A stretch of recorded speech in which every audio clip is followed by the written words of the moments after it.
মন্দিরে হামলা করা হয়েছে, পূজার উপাসনালয়ে হামলা করা হয়েছে, বলা হয়েছে ধর্মপ্রাণ মুসলমান আব্দুল গফুর, আব্দুল করিম, আব্দুর রহিম তারা কোরআন শরীফ থেকে এসেছে মন্দিরে গিয়ে। পরবর্তী একটা তদন্ত কমিটিও এটাকে সত্য বলে প্রমাণ করতে পারে না এবং করেও নাই। এবং এই যে সর্বশেষ পার্বত্য চট্টগ্রামে আমরা দেখলাম, যেখানে এই যে ধর্ষণের কথা বলে বাংলাদেশের পুরো মানে কি অদ্ভুত ব্যাপার, পার্বত্য চট্টগ্রামে একটা পাতা খসে পড়ার আগেই শাহবাগে এসে বলা শুরু হয়ে যাবে সেখান থেকে সেনাদেরকে সরাইতে হবে। কেন পার্বত্য চট্টগ্রাম থেকে সেনাদেরকে সরাইতে? তাহলে তোমাদের দাদাবাবু দিল্লির দিয়ে পার্বত্য চট্টগ্রাম দখল করাইতে সুবিধা হয়, এই জন্যই কি তোমরা বুঝতে দেখো। একই অবস্থা দেখেন নরসাদ বিশ্ববিদ্যালয়ের মতো একটা জায়গায় একজন শিক্ষার্থী যেই অবমাননাটা করলো, আমি অবাক হই। আমরা মাঝে মধ্যে বলি যে আমাদের এখানে ধর্মপ্রাণ মুসলমান মাঝে মধ্যে অনেক কিছু বুঝে না, মাঝে মধ্যে তারা অনেক কঠিন ভাষায় কথা বলে ফেলে, কিন্তু আমি অবাক হই এইরকম জঘন্যতম কাজ করবার পর বাংলাদেশে আলেম সমাজের পক্ষ থেকে, ধর্মপ্রাণ মানুষদের পক্ষ থেকে যে রিয়াকশন হওয়ার কথা ছিল তারা তার কিছুই করেন না, তারা সংযমের পরিচয় দিয়েছেন। এবং দেখেন ইনকিলাব মঞ্চের অবস্থাটা কি কঠিন।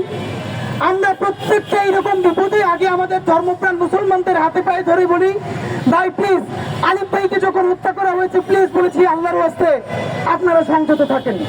এইরকম প্রত্যেকটা ঘটনায় বাংলাদেশের মুসলমানদেরকে আমরা সংযত থাকতে বলি। আপনারা বলেন এইরকম সংযত থাকতে থাকতে কোনো একদিন যে তার ধৈর্যের বাঁধ ভেঙে যাবে না তার নিশ্চয়তা কে দিবে?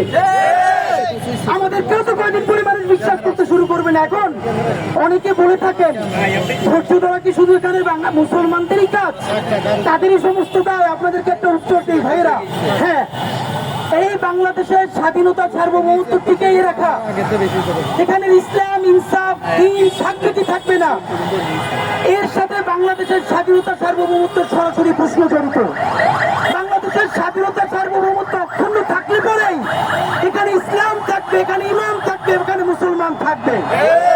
আর যদি এখানে স্বাধীনতা সার্বভৌমত্ব ধ্বংস হয়ে যায় তাহলে বন্ধুরা আমাদের কাশ্মীর হয়ে যেতে 3 দিনের বেশি সময় লাগবে না। তাই এই রাষ্ট্র টিকিয়ে রাখার দায়িত্ব যেহেতু সব থেকে বড় দায়িত্ব মুসলমানের, সে পরিবারের বড় ভাই হিসেবে তাকেই সব থেকে ত্যাগটা স্বীকার করতে হবে। আমাদের আর কিছু করার নাই ভাইয়েরা। আমরা যারা পরিবারের বড় সন্তান আপনারা জানেন, ওই পরিবারের অক্ষুণ্ণতা ধরে রাখার জন্য তারাই বারবার ত্যাগ করতে হয়।